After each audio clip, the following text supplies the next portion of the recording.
اکرمہ رضی اللہ عنہ اور ان کے بیٹے کی شہادت معمولی قربانی نہیں تھی۔ وہ رات آہستہ آہستہ گزر رہی تھی، جیسے لمحے لمحے ڈر ڈر کر کانپ کر گزر رہے ہوں۔ زخمیوں کے کراہنے کی آوازیں سنائی دے رہی تھیں۔ کئی شہیدوں کی بیویاں وہیں تھیں، لیکن کسی عورت کے رونے کی آواز نہیں آتی تھی۔ فضا خون کی بو سے بوجھل تھی۔ دن کو اڑی ہوئی گرد زمین پر واپس آ رہی تھی۔ شہیدوں کا جنازہ پڑھ کر انہیں دفن کیا جا رہا تھا۔ ابو عبیدہ رضی اللہ عنہ نے یہ انتظام کر رکھا تھا کہ رات کو کسی ایک سالار کو مقرر کرتے تھے کہ وہ تمام خیمہ گاہ کے ارد گرد گھوم پھر کر پہرہ داروں کو دیکھے، پھر ان مجاہدین کو جا کر دیکھے جنہیں دشمن کی خیمہ گاہ پر نظر رکھنے کے لیے آگے بھیجا جاتا تھا۔ اس رات ابو عبیدہ رضی اللہ عنہ نے اس خیال سے کسی سالار کو اس کام کے لیے نہ رکھا کہ سب دن بھر کے تھکے ہوئے ہیں، وہ خود اس کام کے لیے چل پڑے، لیکن وہ جدھر بھی گئے انہیں کوئی نہ کوئی سالار گشت پر نظر آیا۔ سالار زبیر رضی اللہ عنہ تو اپنی بیوی کو ساتھ لے کر گشت پر نکلے ہوئے تھے۔ دونوں گھوڑوں پر سوار تھے۔ ان کی بیوی بھی دن کو لڑی تھی۔ یہ رات بھی گزر گئی۔ جنگ یرموک کی 5ویں صبح طلوع ہوئی۔ خالد رضی اللہ عنہ نے فجر کی نماز سے فارغ ہوتے ہی سالاروں کو بلا لیا تھا۔ میرے رفیقو، خالد رضی اللہ عنہ نے کہا، آج کا دن کل سے زیادہ خطرناک ہوگا۔ اپنی تعداد دیکھ لو، ہم تھوڑے رہ گئے ہیں اور جو رہ گئے ہیں ان کی حالت بھی تمہارے سامنے ہے۔ آج زخمی بھی لڑیں گے۔ دشمن کا بھی بہت نقصان ہو چکا ہے، لیکن اس کی تعداد اتنی زیادہ ہے کہ وہ اتنے زیادہ نقصان کو برداشت کر سکتا ہے۔ تم نے دشمن کے لڑنے کا انداز دیکھ لیا ہے، صرف یہ خیال رکھو کہ مرکزیت قائم رہے۔ اب ہم زندگی اور موت کی جنگ لڑ رہے ہیں۔ خالد رضی اللہ عنہ نے سالاروں کو کچھ ہدایات دیں اور رخصت کر دیا۔ بعد مسلمان دستے اپنے پوزیشنوں پر چلے گئے۔ ان کی کیفیت یہ تھی کہ ہر دستے میں جسمانی لحاظ سے جتنے بالکل ٹھیک افراد تھے اتنے ہی زخمی بھی تھے۔ زخمیوں میں زیادہ تر ایسے تھے جو کسی حد تک لڑنے کے قابل تھے، لیکن ایسے بھی تھے جو لڑنے کے قابل نہیں تھے مگر وہ اپنے ساتھیوں کا ساتھ نہیں چھوڑنا چاہتے تھے۔ عورتیں آج بھی لڑنے کے لیے تیار تھیں۔ مسلمانوں کی یہ دگرگوں کیفیت دشمن سے چھپی ہوئی نہیں تھی، اس نے اس سے پورا فائدہ اٹھانا تھا۔ مسلمان سالار رومیوں کے محاذ کی طرف دیکھ رہے تھے۔ انہیں توقع تھی کہ آج رومی زیادہ نفری کے دستوں سے حملہ شروع کر دیں گے۔ مسلمان سالاروں کو یہ خطرہ بھی نظر آ رہا تھا کہ رومی اپنے سارے لشکر سے حملہ کر دیں گے۔ صبح سفید ہو چکی تھی، لیکن رومی آگے نہ آئے۔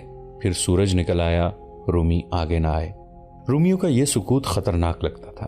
یہ طوفان سے پہلے کی خاموشی معلوم ہوتی تھی۔ خالد رضی اللہ عنہ کو خیال گزرا کہ رومی مسلمانوں کو حملے میں پہل کرنے کا موقع دے رہے ہیں۔ خالد رضی اللہ عنہ پہل نہیں کرنا چاہتے تھے، وہ کچھ وقت اور دفاع کو ہی بہتر سمجھتے تھے۔ آخر رومیوں کی طرف سے ایک سوار آتا دکھائی دیا۔ رومیوں کے لشکر نے کوئی حرکت نہ کی۔ سوار مسلمان دستوں کے سامنے آ کر رک گیا۔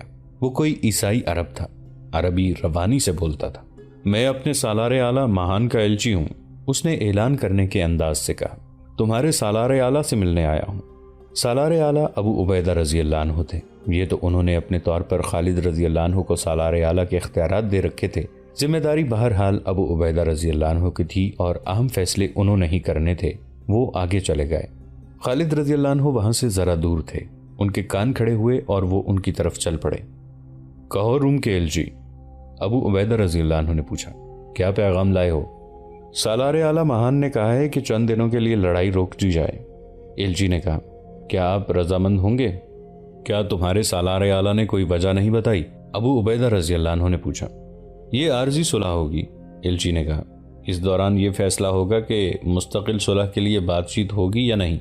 ہم عارضی صلح پر رضامند ہو جائیں گے، ابو عبیدہ رضی اللہ عنہ نے کہا۔ لیکن بات چیت کا فیصلہ کون کرے گا؟ کیا آپ لڑائی روکنے پر راضی ہیں؟ ایلچی نے پوچھا۔ ہاں، ابو عبیدہ نے کہا، لیکن نہیں، ایک گرجدار آواز سنائی دی۔ دونوں نے دیکھا یہ خالد رضی اللہ عنہ کی آواز تھی۔ انہوں نے ابو عبیدہ رضی اللہ عنہ کی صرف ہاں سنی تھی۔ ابو سلیمان، ابو عبیدہ رضی اللہ عنہ نے کہا، ان کے سالار نے عارضی صلح کے لیے کہا ہے۔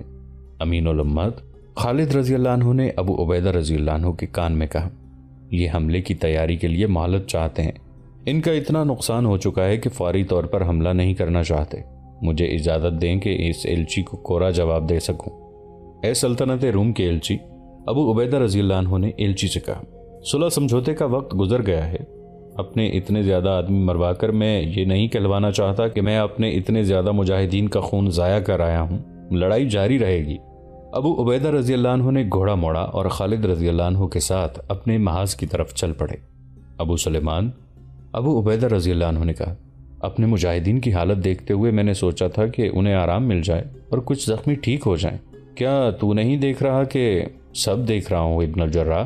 خالد رضی اللہ عنہ نے کہا، لیکن حالت ہمارے دشمن کی بھی ٹھیک نہیں، ورنہ وہ صلح کا دھوکہ نہ دیتا۔ رومیوں کے ساتھ بہت سے قبیلے آئے تھے، رومی سالاروں نے انہی کو سب سے پہلے مروایا ہے اور اپنی باقاعدہ فوج کو وہ بہت کم استعمال کر رہے ہیں۔ یہ قبیلے باغی ہو گئے ہوں گے یا ان کا دم خم ٹوٹ چکا ہوگا، ہم انہیں سنبھلنے کی مہلت نہیں دیں گے۔ کیا تو ان پر حملے کی سوچ رہا ہے؟ ابو عبیدہ رضی اللہ عنہ نے پوچھا۔ کیا تو سوچنے کے قابل نہیں رہا امین الامت؟ خالد رضی اللہ عنہ نے کہا، آؤ مل کر سوچیں گے۔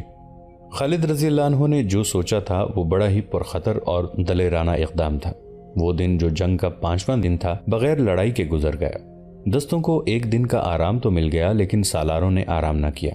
خالد رضی اللہ عنہ نے سالاروں کو اپنے ساتھ مصروف رکھا۔ انہوں نے 8000 گھڑ سوار الگ کر کے ایک دستہ بنایا، سالاروں کو اپنا منصوبہ سمجھایا۔ انہوں نے یہ منصوبہ اپنے جن پیادہ اور سواروں کے لیے بنایا تھا ان میں آدھی تعداد زخمی تھی۔ ایسا خطرہ خالد رضی اللہ عنہ ہی مول لے سکتے تھے۔ چھٹے دن کی صبح طلوع ہوئی، رومی لشکر آگے آ گیا۔ مسلمان میدان میں نئی ترتیب سے موجود تھے۔ رومی سالار گریگری گھوڑے پر سوار آگے بڑھا۔ گریگری ان دستوں کا سالار تھا جس کے 10 سپاہی ایک ایک زنجیر سے بندھے ہوئے تھے۔ گریگری نے دونوں فوجوں کے درمیان گھوڑا روکا۔ کیا تمہارے سالار اعلیٰ میں ہمت ہے کہ میرے مقابلے میں آئے؟ گریگری نے للکار کر کہا۔ ابو عبیدہ رضی اللہ عنہ نے اپنے گھوڑے کو ایڑ لگائی اور گریگری کی طرف گئے۔ رک جا ابن الجراح۔ خالد رضی اللہ عنہ نے ابو عبیدہ رضی اللہ عنہ کو پکارا اور گھوڑا دوڑا کر ان کے قریب چلے گئے۔ کہنے لگے، تو آگے نہیں جائے گا، مجھے جانے دے۔ ابو سلیمان، ابو عبیدہ رضی اللہ عنہ نے کہا، مجھے وہ للکار رہا ہے۔